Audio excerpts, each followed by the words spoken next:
Alright, this is a Christmas spirit reading for Virgo. Um, Mostly talks about what your wish is for Christmas or whatever, the Christmas season. If you don't celebrate Christmas, you need not apply. I'll have other ones that you'll like. Um, and if you're just watching this for fun, I'm doing it for fun, so Christians. I haven't been Christian in a while, so it's one of those things. Um, so hopefully everybody's having fun. But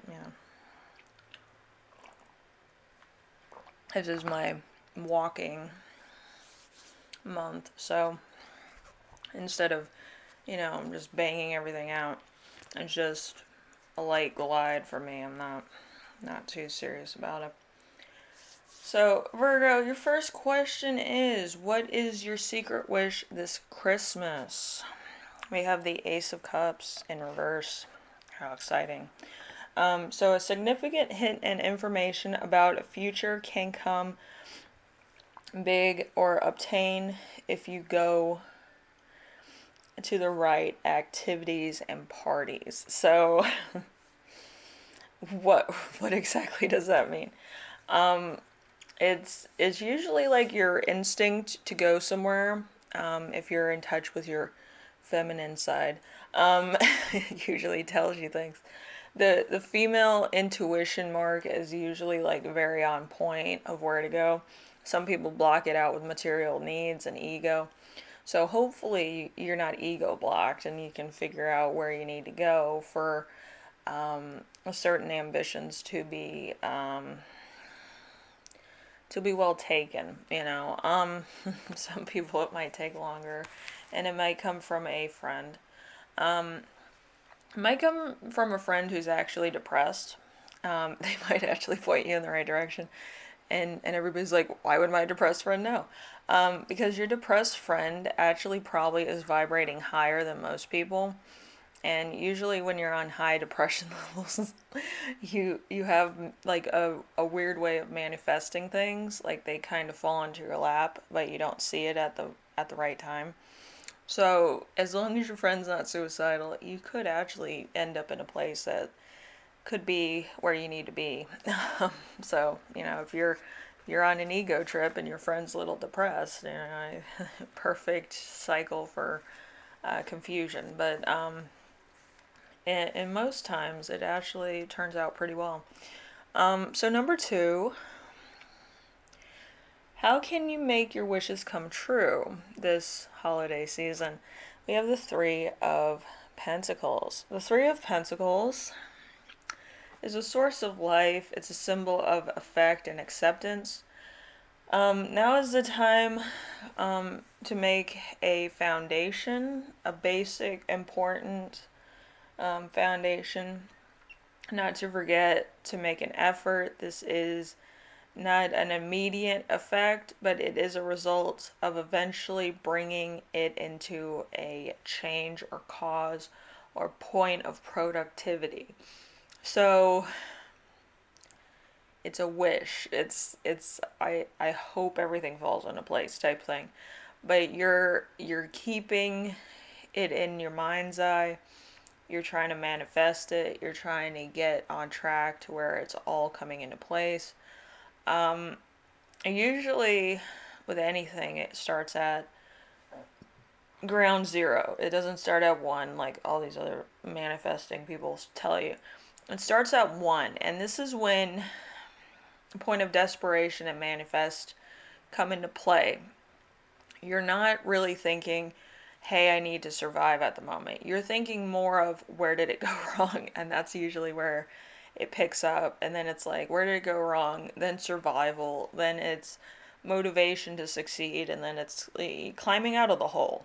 It's not going to happen all in one go, but it's going to pertain to how your growth cycle works. It's like a seed. You plant a seed, it grows, but along the way it does have ambitions of becoming beautiful or becoming productive or becoming a plant or something that would be of a vegetative nature. and then starting the life cycle over. But isn't that funny how plants and humans work the same way? But anyway, so that's kind of where you're at. You're the seed sprouting. You're kind of gaining ground towards what you want, because I don't think I don't think your purpose was recognized at point zero. I think it was recognized at the latest hour of your primitive mind. But yeah, the will to succeed comes to you at like 3 a.m. in the morning. But it's usually after a hangover or shooting star like almost kills you. But yeah, it's one of those things. Intergalactic intervention. Mm, but you know, something's gonna happen. Anyway, so advice from Spirit that they have for you this Christmas. They have the Five of Cups. The Five of Cups isn't a bad cup. It's a weird one. It's a transitional one. So, if you doubt your feelings or your feelings of another party, it is weakened your energy and caused you to lose something very important to you. So, in the physical, if you're doubting somebody's feelings for you, or you're doubting, like making a manifest of this thing, you're gonna lose important things to you. As much as you doubt yourself and think about it in a negative way, you're going to start losing things. You're going to lose your keys. You're going to lose your wallet. You're going to lose your point of self. You're going to lose a lot of really relative things to your personality, which is bad because then you're like, I'm a worm and, I just consumed a shit, You can't be an earthworm. Even an earthworm has more purpose. You have to think about yourself in the long term. Now, since I have clinical depression and PTSD, I can tell you this. I get angry at people, I get mad at people, but I have to do it in a constructive way. Now, with your point of confusion, you have to be constructive at the same time. The reason is that you get sidetracked by what ifs and not what I have. So you do have to kind of work towards what you do have and who you are as a person, where you come from, your backstory, your lifetime. Santeria is a very good religion for that. It's you collecting stuff from your past, your birth, any awards you've gotten as a kid, anything that you've put your mind to, like you won an award for art or math or any kind of thing that you really put your heart into. Usually children, they don't care what anybody else says. They usually succeed in a lot more things and they get awards for.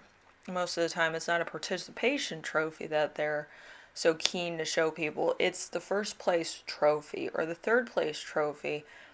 I have a Science Olympiad medal. I went into a science competition without a partner. My partner was MIA. So I went in there. I was like, hopefully, I just get my answers right. I wasn't thinking about the medal. I was like, I'm gonna get my answers right. So there's 20 questions. You have 5 minutes to answer all of them. And I was just like, holy shit, I'm gonna lose. But yeah, I was like, I know all these answers. This is great. Like, so I answered all of them. I got third place in a science Olympiad thing without a partner. Like, my mom was like, what? You got a medal? Like, she's like, that's a long shot. But I was like, I knew all the answers. So that's the type of things that you have to think about. When was your most concerning hour, but at the same time reassuring hour? And that's kind of what you're melling into right now in your life, too. So it's going to be that feeling that you had as a kid trying to do the unthinkable, or the odds were against you, and then you succeed at the last minute, and it's like, holy shit, I did this. Like, even you're surprised. But, like, you have to allow yourself to have the opportunity, and a lot of people don't do that. They automatically assume it's going to come to them when it's right. Some people need to commit inertia, throw the ball, it either falls or it gets caught. Okay, it's like a baseball game.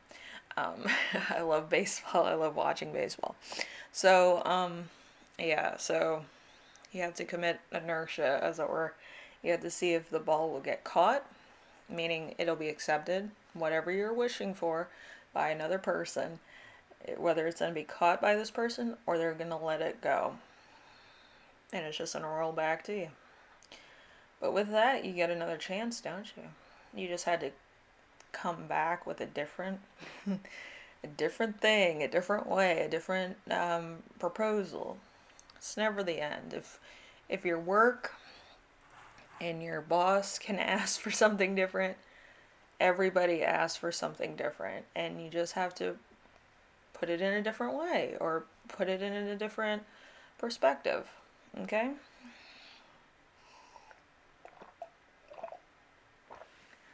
And anyway, if you're dealing with women, I'm going to say this.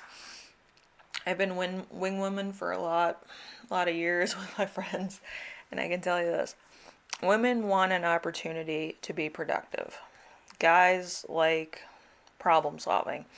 So if you put an instance together where you're solving a problem and you're allowing a woman to be productive in a scenario in your life, they will always be that productive. Okay, whether physically, mentally, or spiritually. But they will always try to be productive. They'll make food, they'll do this, they'll do that. The ones that don't, they haven't mastered themselves yet. But women, like the whole Geno thing, it's true. Women like to be productive, men like to problem solve. So if it's a woman being productive, they want to make things, you're a problem solver, you have to fix a problem for her. It's going to work out better. That's all I'm going to say. And that's how wing woman work works. I'm the best at that stuff. And my cats are just being pests at this point. I had ice cream earlier today and they're just like tasty. Anyway, Virgo, hopefully everything works out. I already told you what's going on. But yeah, hopefully your wish does come true and you look at it in a different perspective. A lot of people don't. I feel like some people just do the same 3 notes and they try to throw something to see if it catches. But there's millions of people in the world, so you do have to kind of switch up the game sometimes. Alright? Anyway, I will see you in the next reading. Take care of yourselves. Alright? Later.